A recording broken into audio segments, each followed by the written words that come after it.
Antiguo Pacto, libro de Jueces,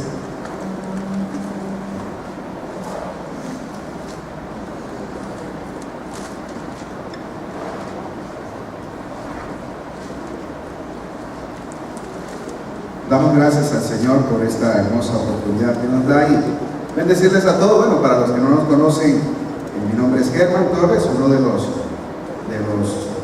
pastores de acá de la iglesia, Efesios 4:23, y decirles que muy contento por el privilegio que Dios nos da de poder compartir con ustedes la palabra del Señor en este día domingo, y dar gracias también a nuestros pastores que han confiado en nosotros, de habernos permitido pues tomar el lugar de ellos en su ausencia, y que hoy usted también pueda ser bendecido por la palabra del Señor. Por mi parte, déjenme decirle que voy a hacer lo que a mí me corresponde, usted tiene que hacer lo que le corresponde a usted, y obviamente que el Señor va a hacer lo que a Él le toca también cada uno de nosotros. Amén, hermanos. Ok, vamos a ir a Jueces, capítulo 2. Jueces, capítulo número 2.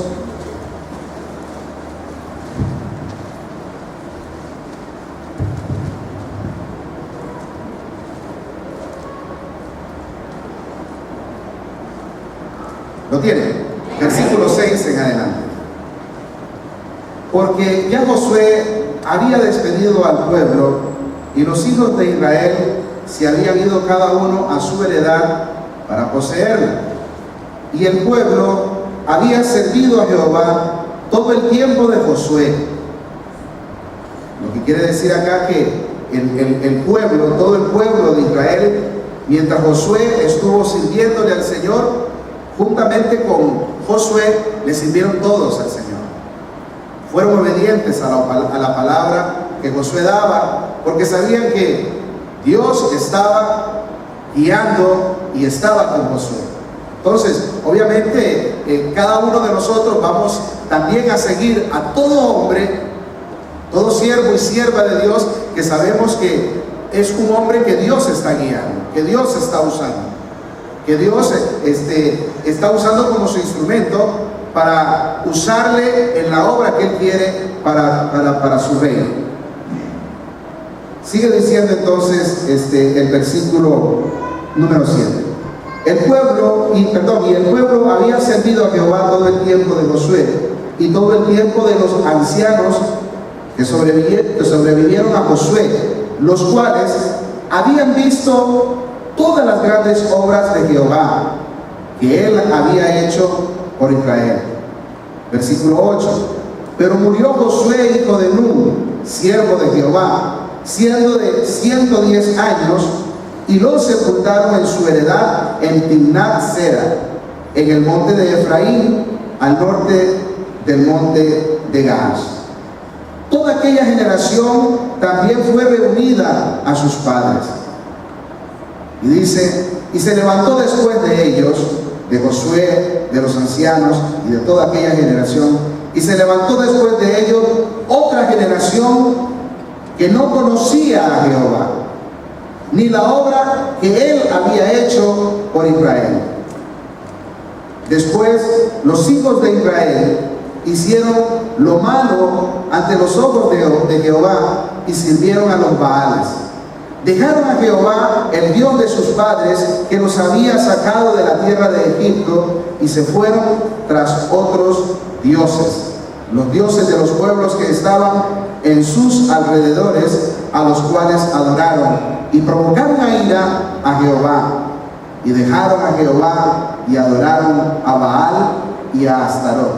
Vaya al versículo 21, capítulo 21, de Jueces, capítulo 21,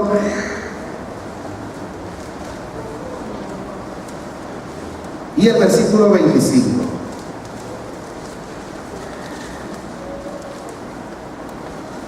¿Lo tienen?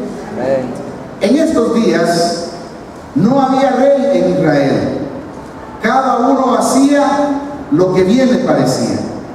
En estos días no había rey en Israel. Cada uno hacía lo que bien le parecía. Dele vuelta a la hojita y comenzamos con el libro de Ruth. Esto es por si no ha leído Biblia en toda la semana. Hoy nos la vamos a dedicar. ¿Tiene Ruth capítulo 1? Aconteció en los días que gobernaban los jueces que hubo hambre en la tierra, no había que comer. Y un varón de Belén, de Judá, fue a morar en los campos de Moab, él y su mujer y 2 hijos suyos. El nombre de aquel varón era Elimelech, el de su mujer Noemí, y los nombres de sus hijos eran Mahalón y Kelión, efrateros de Belén de Judá.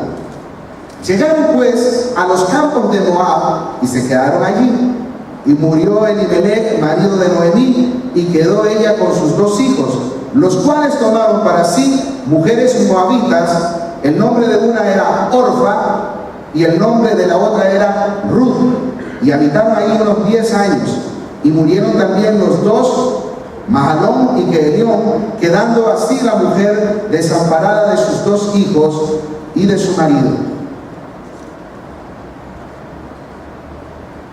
Padre, gracias, Señor, por tu palabra en esta mañana, Señor, y que cumpla el propósito, Señor, por el cual tú la has dejado. En el nombre de Jesús. Padre, gracias por mis hermanos aquí presentes y por los que van a tener la oportunidad de ver y de escuchar el CD también, Señor. Te damos gracias en el nombre de Jesús. Amén. Amén. Pueden sentarse. Las recomendaciones de siempre, por favor, apague su celular.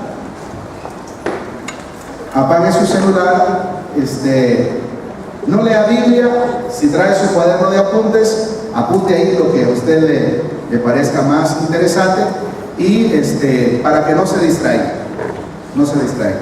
Ayer tuve que decirle a mi esposa que me iba a ir mejor a la sala y a la mesa a sentarme, porque no podía estar haciendo los apuntes ahí y estar con la computadora, porque ahí mandaba Steven, que yo no sé si no trabaja, no hace nada, y a cada rato me mandaba ahí mensajes y entonces mejor tuve que quitarme de la computadora y ponerme centradito ahí en lo que a eso se refiere. Amén, hermanos. Hoy no está el pastor Tibor, no nos comparen, no nos parecemos en nada. Él es alto, yo soy chiquitito, él tiene pelo blanco, yo no tengo ni siquiera pelo. Él no grita tanto, yo más o menos grito. Él hace que va a tirar el micrófono, yo sí lo tiro. Entonces, no nos parecemos en mucho. Pero bueno, vamos a compartir la palabra del Señor en esta mañana. Les acabo de leer un poco el panorama, el ambiente como estaba, como vivía el pueblo de Israel. Dice que mientras Josué estuvo vivo sirviendo al Señor, dice que todo el pueblo servía junto con Josué.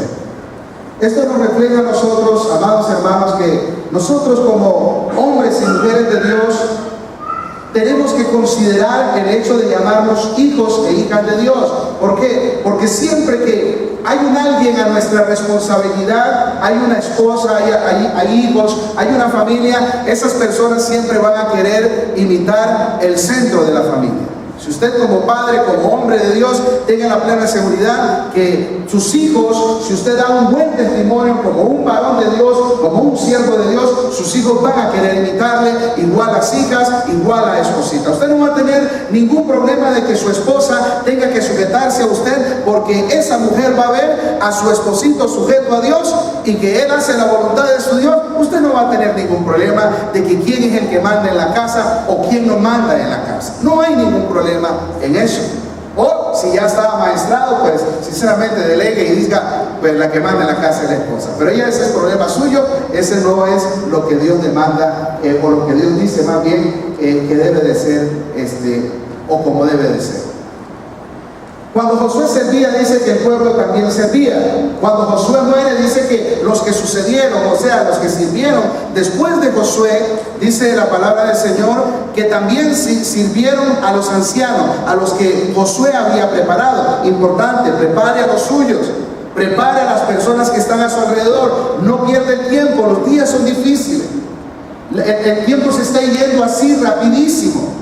Usted no se imagina si no le pone atención a todas las cosas que están aconteciendo. Escúcheme, todo lo que escrito está en la palabra del Señor hoja por hoja, letra por letra, capítulo por capítulo, se está cumpliendo. Y el cumplimiento de la palabra del Señor, ¿sabe a qué nos va a llevar? A que su venida está próxima. Tiene que prepararse para la venida de nuestro Señor Jesucristo. Debemos estar preparados para nuestro encuentro con la persona de Jesús. No podemos seguir perdiendo el tiempo. Cuando nosotros decimos no podemos, o sea, estamos yendo al terreno de decirles y animarles a hacer lo que mejor le va a ir a usted. Usted puede hacer lo que usted quiere con su vida, pero si usted está aquí para que nosotros le guiemos a través de lo que el Señor también nos enseña a cada uno de nosotros, entonces es cuando nosotros decimos, usted no debe de perder el tiempo. Usted no debe de distraerse en otra cosa, porque esto le va a llevar a distraerse, mi hermano, y a irse por otro rumbo donde Dios no le quiere llevar. Dice que mientras Josué estaba, sirvieron. Cuando los ancianos estaban, también sirvieron. Pero dice que cuando estas personas ya no estaban, se levantó otra generación que dice que no conocían al Señor. Una generación donde lo que Dios había hecho, todo donde Dios se había manifestado, todas las maravillas y señales que Dios había hecho, todo se había perdido. ¿Y saben por qué llegó hasta ese punto el pueblo de Israel? Muy sencillo, porque los que sucedieron a Josué, los que sucedieron a los ancianos y los que sucedieron después a esos ancianos, ya era una generación que simplemente no le importó seguir en los caminos del Señor. Hoy en día estamos en tiempos casi que parecidos a ese tiempo que está aconteciendo aquí en este momento del pueblo de Israel. Comenzó una etapa de apostasía, es donde comienza el tiempo donde cada quien hacía lo que mejor le parecía. Cada quien hacía lo que quería. No tenían rey, no tenían nadie que les gobernara. Entonces el Señor se dio a la tarea de levantar de cuando en cuando a hombres que se titularon como jueces, los que Dios levantó en medio de esa generación para que guiara al pueblo de Israel. Pero el pueblo se volvió tan duro, obviamente. El pueblo, cuando no conoce a Dios, se vuelve duro. Se vuelve duro porque camina en sus propios pensamientos, camina en sus propias actitudes, en sus propias voluntades, y no quiere que nadie los gobierne. No quiere que nadie les diga absolutamente nada. Hoy de igual manera, en estos tiempos la gente quiere ser cristiano a su manera. La gente quiere llevar el cristianismo como mejor le agrada y como mejor le parece, pero todo el mundo es cristiano. Dice el último capítulo del libro de Jueces, que dice que la gente cada uno hacía lo que quería. No había quien les gobernara. Si usted se pone a leer estos capítulos del libro de Jueces, curiosamente cada 40 años el Señor tenía que cambiar a un juez, porque el juez que estaba de una u otra manera ya no estaba, y el pueblo se olvidaba nuevamente del Señor. El pueblo hacía lo que quería. El Señor levantó a una mujer llamada Débora, levanta a un hombre llamado Barak, levanta también a un hombre llamado Jefté, también levanta a un Gedeón. Bueno, levanta a muchos en todas estas etapas de este pueblo, de todo el tiempo del pueblo de Israel, pero la gente seguía haciendo lo que quería. Los jueces llegaban un tiempo y gobernaban y dirigían al pueblo de Israel, pero la gente seguía igual. ¿Qué pasaba? ¿Por qué es que la gente estaba tan dura? ¿Por qué es que la gente hacía lo que quería? Muy sencillo, porque entró una generación que ya no amaba ni quería a Dios. Hoy no se extrañe de que alguno de sus familiares, incluso que alguno de los que puedan estar aquí en esta mañana, sabe por qué a usted le ha costado hacer la voluntad de Dios. Muy sencillo, porque no lo ama. Si usted amara a Dios, para usted sería lo más placentero el sujetarse a Él, el hacer la voluntad de su Dios. Sería un deleite que cada domingo usted se levante con ánimo, con deseo de buscar a su Dios y de servirle, y no poner ninguno de los pretextos de que está cansado. ¿Está cansado de qué? 7 días, 6 días has trabajado. Bueno, pues el Señor lo dijo claramente: 6 días trabajarás y en el 7º tendrás que ir a Efesios 4:23.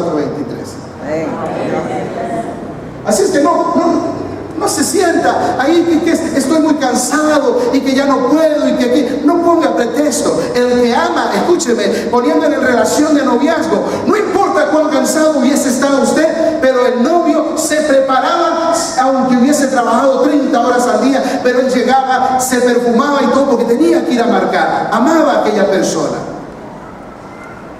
Y ojalá que ahora, después de casado, se siga perfumando y se siga listando de la misma manera, porque todo eso cambia. Pero ese es otro tema para otro día. En medio de toda esta situación se levanta el relato de una familia como creo que había muchas familias que caminaban en la obediencia a su Señor y que querían hacer la voluntad de Dios. Quiero animarles en esta mañana para que ustedes pesen, analicen y tomen decisiones de lo que en el caso de esta familia le aconteció y lo que puede también acontecer a su familia, a su vida personal, por las decisiones que nosotros tomamos. Dice que en medio del tiempo de los jueces se levantó una familia que eran de Belén Efrata. Y dice que esta familia, compuesta por 4 personas, el cabeza de ellos, Elimelech, su esposa Noemí, sus 2 hijos Mahalón y Kelión, dice que tomaron una decisión. Y si usted puso atención o ya conoce la historia, no conteste el que sabe. ¿Por cuál fue la razón que ellos tuvieron que salir de su Belén, de su tierra? ¿Qué fue lo que los motivó a salir del lugar donde ellos se habían criado, habían nacido, de donde ellos eran nativos? ¿Qué fue lo que les motivó a salir de aquel lugar? Levante su mano si lo sabe. ¿Qué fue lo que les motivó a salir y dejar aquel lugar? Lo leímos hace unos momentos. Ya deberían ustedes saber eso. Les digo esta retórica, ¿sabe para qué? Para que usted analice cuánto tiempo usted se está metiendo en la palabra del Señor. Cuánto tiempo usted pasa en la palabra del Señor. Está bien que trabaje, pues tiene que pagar, tiene responsabilidades. Pero si usted no se mete a conocer a su Señor a través de la revelación de su palabra, siempre va a vivir dependiente de los que dicen los demás. Por eso en la mayoría de las iglesias cristianas, todos los miembros dicen amén, amén, amén, a todo. Ahora me contaba un hermano ahí, no sé, yo no he visto ese video de que dice que William Magaña agarró una tacita de leche y que con la leche estaba ungiendo a las personas. Ese no lo he visto, ese es nuevo para mí. He visto tantos. Vi a uno, el último, que agarró primero los batió, los tiraba y después les tiró agua con una botella y por último no les gustó la botella y agarró una manguera y a todos los bañaba con una manguera y la gente estaban cayendo ungidos, mojados de tanta unción. De cuál no sé, pero ellos estaban ahí. También he visto en esta semana,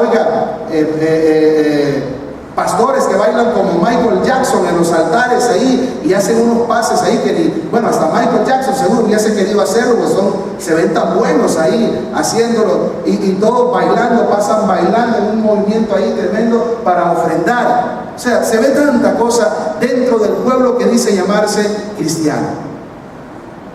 Pero no crean que ya se me olvidó la pregunta. ¿Por qué fue que se fueron de Belén? Porque había hambre en la tierra. El hambre fue el que los motivó a salir de aquel lugar. El hambre. Preguntar aquí, ¿cuántos han pasado hambre? La verdad que serían muy pocos, seguro los que... Usted ha pasado hambre de que no almuerza una vez o que no comió en la noche. Pero realmente aguantar hambre porque no hay absolutamente nada de nada, no por un día, ni 2, es más, ni una semana, sino de tiempo prolongado. El tiempo que estaba viviendo Israel en ese caso era de una cosecha que no se dio, no hubo cosecha ese tiempo. O sea, fue de meses, no había pan del todo. Bueno, seguro es que ellos todavía no conocían lo que Dios, el Señor, el Espíritu Santo inspiró a Pablo y que eso le demanda a usted todavía mucho más compromiso. Pablo, antes de escribir el famoso Filipenses 4:13, escribió unos versículos antes, del 10 en adelante, donde él declara diciendo: yo sé vivir cualquiera que sea mi situación. Sé vivir en abundancia, sé vivir en escasez, sé vivir saciado y sé vivir con hambre. Cualquiera que sea mi situación, estoy contento. Estoy agradecido, porque hay que ser agradecido con Dios en todo, no solo cuando hay. Cuando no hay es cuando tú tienes que agradecerle más a Dios. ¿Sabes por qué? Porque es cuando Dios va a proveer de donde tú menos piensas. Dios va a proveer. No estoy hablando palabra de confesión positiva, estoy hablando de tu dependencia y de lo que Dios ha hecho a través del tiempo, de tu relación con Él, como Él de una o de otra manera te ha bendecido y te ha sacado adelante, de una o de otra manera. Este hombre Elimelech, obviamente él como cabeza de hogar, seguro le dijo a su esposa Noemí: bueno, mi amor, alistemos a los muchachos, nos vamos. ¿Y para dónde vamos? Bueno, nos vamos a ir a Moab. En Moab sí hay bastante comida ahorita. El problema de irse a otro lugar, el problema que usted decida irse a otro lugar porque algo no le salió bien, es que tú tienes que, antes de moverte, y principalmente si vas con la familia, hacer todo un análisis de dónde vas a ir, lo que te va a producir aquello y las consecuencias que te puede traer de aquello si es una mala decisión. Por eso es que cada uno de nosotros, antes de tomar una decisión, mis hermanos y hermanas, debemos de pensar qué es lo que nosotros estamos buscando, cuánto nos va a conllevar de tiempo, cuál es la inversión que vamos a hacer y cuáles son las consecuencias que nos podrían venir si la decisión que tomamos no es la mejor. Y en este caso les estoy poniendo el ejemplo de toda una familia, donde hay un esposo, donde hay una esposa y donde hay también hijos. Es necesario que usted tome responsabilidad de las decisiones que usted está tomando. Este hombre Elimelech le dice: nos vamos para allá porque allá sí hay pan. Aquí en este lugar en Belén no hay pan. ¿Sabe qué significa Belén, Danielito? ¿Sabe qué significa Belén, Nenia? ¿Sabe qué significa Belén?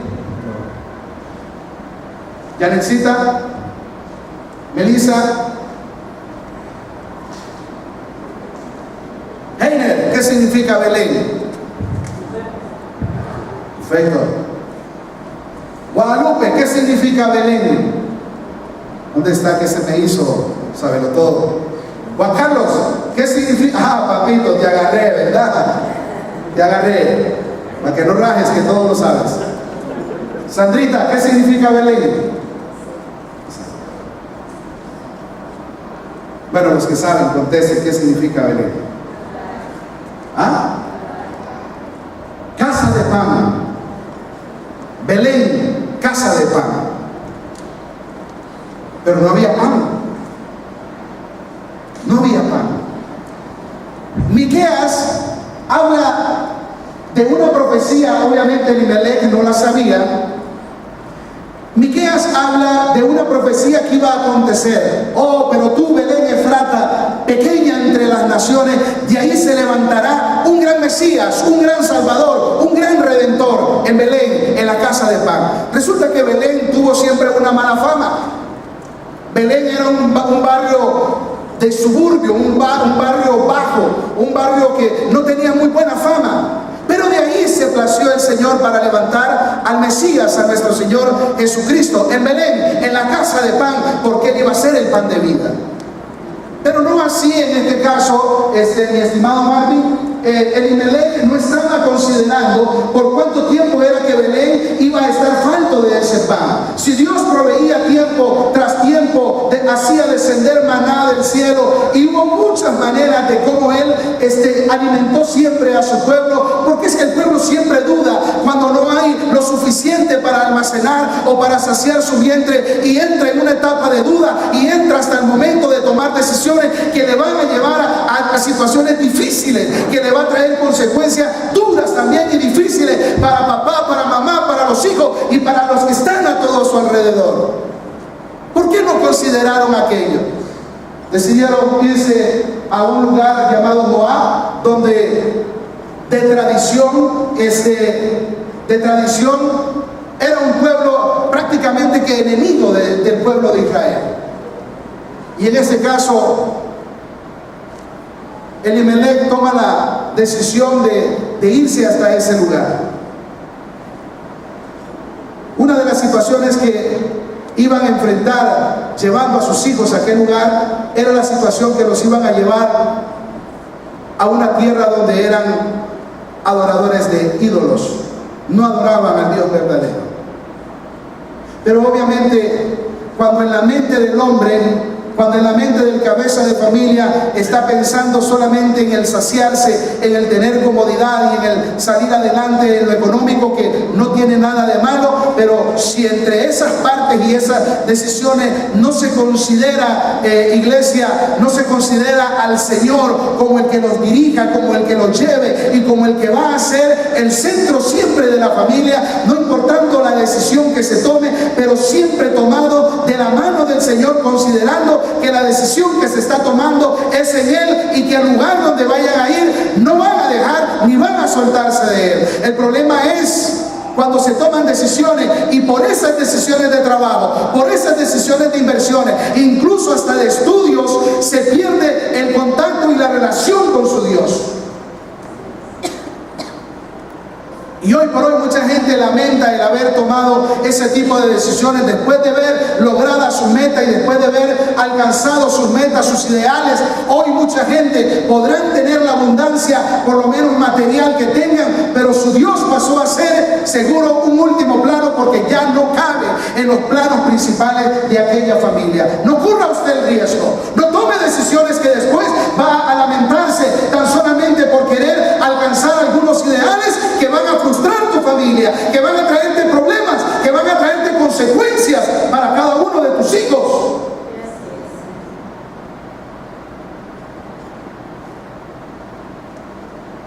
Dice el Señor, porque es mejor un plato de legumbres en paz, salud, y no un pedazo de carne con rencilla.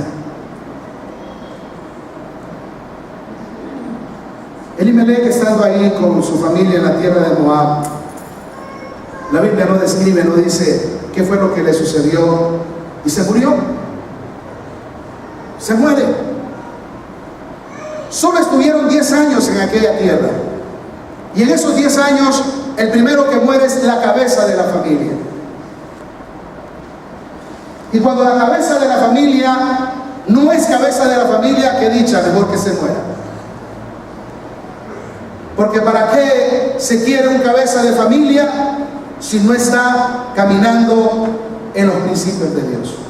Por eso les decía el problema, cuando un hombre está sujeto al Señor y obviamente él refleja esa sujeción a su Dios, usted nunca va a tener problema con su esposa y mucho menos con sus hijos, porque usted va a ser la imagen principal, el prototipo de familia o de líder familiar cuando usted camina con el Señor. Hombres, por lo menos de este lugar y de los que pueden estar escuchando y viendo el CD.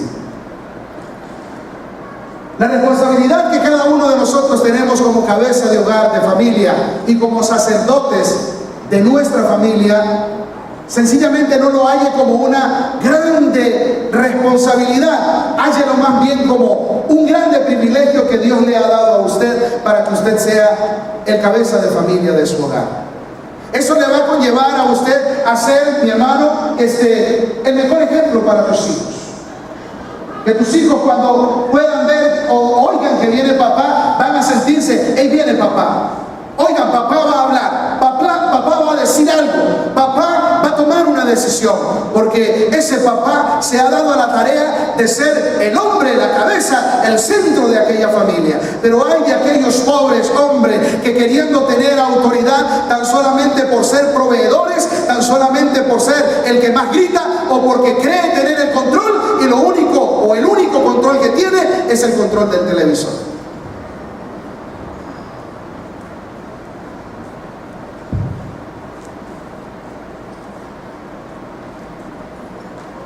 Si estás atravesando problemas por la autoridad que tú quieres delegar en medio de tu familia, no es tanto porque si has gritado o no has gritado. Yo quisiera animarte para que reflexiones un poco y medites que la falta de autoridad que puedas estar careciendo, ¿sabe? Puede ser porque tú no tienes imagen. Y si no tienes imagen, déjeme decirte que nunca vas a poder llegar, hombre que estás aquí en este lugar, nunca vas a tener la posibilidad de tener autoridad sobre tu esposa y también sobre tus hijos, si principalmente tú no tienes una imagen. Y el único que puede darte imagen, el único que puede restaurarte es la persona de Jesucristo. Pero si tú no estás dispuesto, escuche, a caminar en los principios del Señor, a hacer la voluntad de tu Dios, estás en problemas. Estás atravesando problemas, porque el asunto aquí no es quién da más o quién deposita más o quién provee más. El asunto aquí que va más allá de las cosas materiales que tú puedas llevar a tu casa. Tú puedes ser el proveedor, pero tus hijos te tienen miedo. Tú puedes ser el proveedor, pero tu esposa ni siquiera quiere que estés en la casa. Tú puedes ser el proveedor, pero ni siquiera ni tú mismo te quieres ver en el espejo. Siempre amargado, siempre triste, siempre vacío, siempre solitario, porque crees tener autoridad. Y no hay cosa más triste para cualquier ser humano en creer que es algo y no es nada, en creer que tiene algo y no tienes nada, el creer que puedes hacer algo y no puedes hacer nada. Claro está que el Señor dice que alejados de Él nada vamos a poder hacer, hermanos, varones.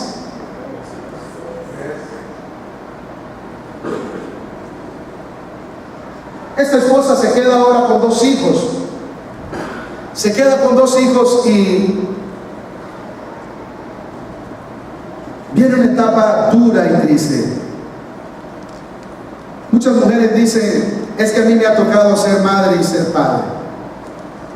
Eso es mentira. Usted seguirá siendo madre porque usted fue diseñada para ser madre, pero tú nunca vas a llegar a ser padre. No te engañes, mujer. No vas a ser padre. Ninguna madre puede ocupar el lugar de un padre, por muy buena mamá que tú seas. Y el problema que la mayoría de las madres, sea por culpa de ella o porque ella se siente culpable, lamentablemente las decisiones que toman la mayoría de las madres es alcahuetear a los hijos en recompensa porque ya no está papá. Y esa es una situación que te va a llevar a gravísimos problemas. ¿Sabes por qué? Porque lamentablemente cuando los hijos se crían solo con la madre, se sienten en una posición más libertina, porque mamá todo lo aguanta. No vamos a decir que todas, pero permítame dar un porcentaje. El 99.9% de la mayoría de las madres son más flexibles. Solo ese punto nada más que dejamos ahí son esas mujeres que se han puesto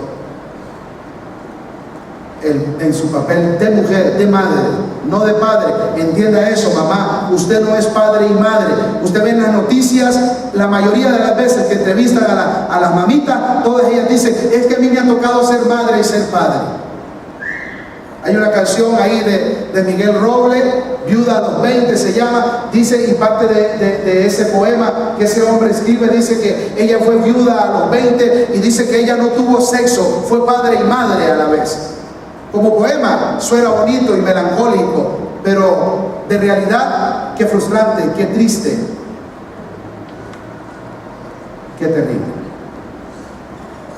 Esta mujer Noemí enfrenta la situación ahora que se queda con sus 2 hijos, uno llamado Mahalón y el otro llamado Kelión. Noemí, en su posición de madre, lo que quería dar obviamente a sus hijos era la parte que andaban buscando, que era saciar el vientre. Tenían hambre. Y en esa búsqueda de pan, ¿cuántas veces usted no ha hecho cosas? Las madres han hecho cosas que han arriesgado hasta su propia vida. Me recuerdo en el año 79, estábamos en un campo de refugiados de guerra allá en Managua y mi mamá salía embarazada, escuche, salía embarazada con Eva, mi hermana, que nació en el año 79 también, el 8 de octubre, por cierto, el 9 de octubre mi hermana va a cumplir ya 79, estamos hablando de 34 años más o menos. Mi mamá salía muy temprano a buscar qué llevarnos de comer a cada uno de nosotros. Sus 5 hijos pequeños, 4 en ese momento. Y mamá, recuerdo que ella nos llegaba contando todo lo que veía en el mercado. La gente corriendo, llevando, haciendo aquí, porque era tiempo de guerra. Y cuando hay guerra, hay escasez. Cuando hay escasez, hay hambre. Aquí no se puede hablar de eso. Nunca ha habido guerra. Nunca ha habido guerra.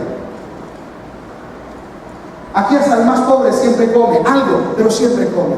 En tiempo de guerra hay que arriesgar la vida por lo que sea. Por eso es que lastimosamente, como cuando la gente no vive muchas experiencias, el pueblo se vuelve un pueblo mal agradecido. ¿Cómo vamos a comer macarrones todos los días? ¿O cómo nos van a dar solo arroz y frijoles? No queremos nosotros, igual que el pueblo de Israel, estamos hartos de maná, queremos comer carne. Queremos saciar nuestro vientre. ¿Sabe por qué? Porque no hay una mentalidad de agradecimiento. No hay pensamiento de agradecer, que por más humilde y más sencillo que sea el plato que te vas a servir o te sirvieron aquel día, ha sido la provisión que Dios ha dado para ese día, para tu familia. Sea siempre agradecido. Enseña a sus hijos a agradecer y dar gracias por el bocado de pan, el pedazo de pan, el plato de frijoles que puedas tener tan solamente sencillo en tu casa. Enséñeles a ser agradecidos. ¿Cómo va a ser posible que los hijos de hoy se quejan porque la comida siempre es la misma? Culpa de las madres y de los padres que no enseñan a que tienen que ser agradecidos. Porque cuando hay no agradecen, y cuando no hay lo único que hacen es renegar. Un hombre llamado Salomón dijo: Señor, no me des riquezas ni pobrezas, manténme solamente del pan necesario. Porque no sea que teniendo demasiado me olvide de darte gracia, y no teniendo nada hable en contra de ti. ¿Cuándo la gente va a estar contenta? Si llueve mucho, qué pereza, llueve mucho. Y lo más triste, ¿sabe por qué va a llover mucho? Porque estamos en invierno. ¿Sabe por qué en verano va a ser mucho sol? Porque estamos en verano. Entienda.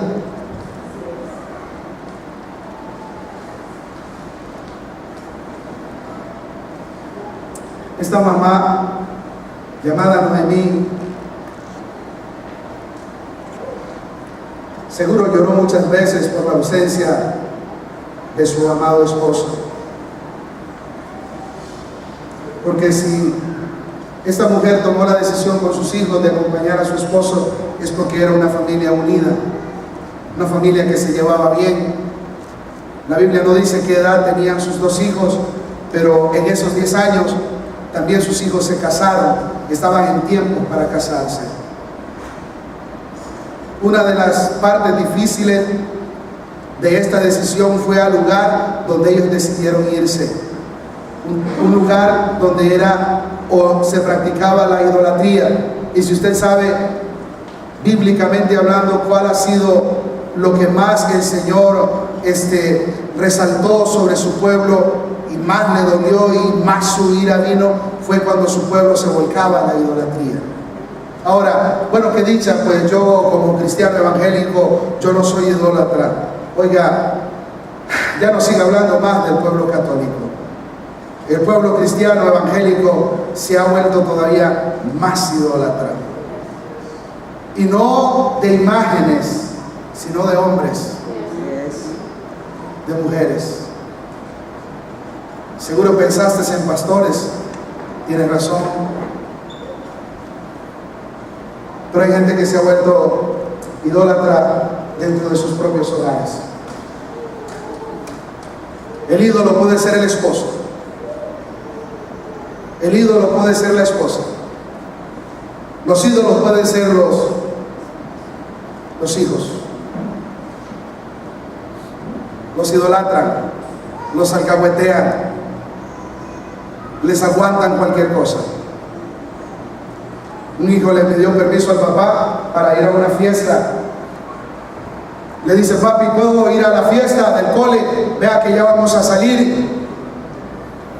Y el papá le dijo: hijo, ¿y qué es lo que van a hacer en esa fiesta? Bueno, papi, va a haber cerveza, va a haber guaro, va a haber marihuana, va a haber pastilla, va a haber de todo. Está bien, hijo, tienes mi permiso, pero eso sí, ten mucho cuidado cuando cruces la calle.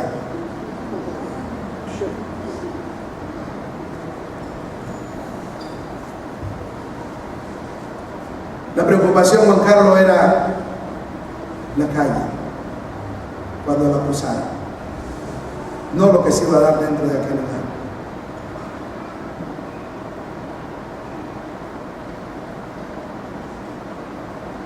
¿A dónde iban los hijos de Noemí? ¿A dónde están yendo tus hijos? ¿A dónde están yendo los míos? Para que usted eche para su saco, ahora fue en el partido de la selección contra Estados Unidos.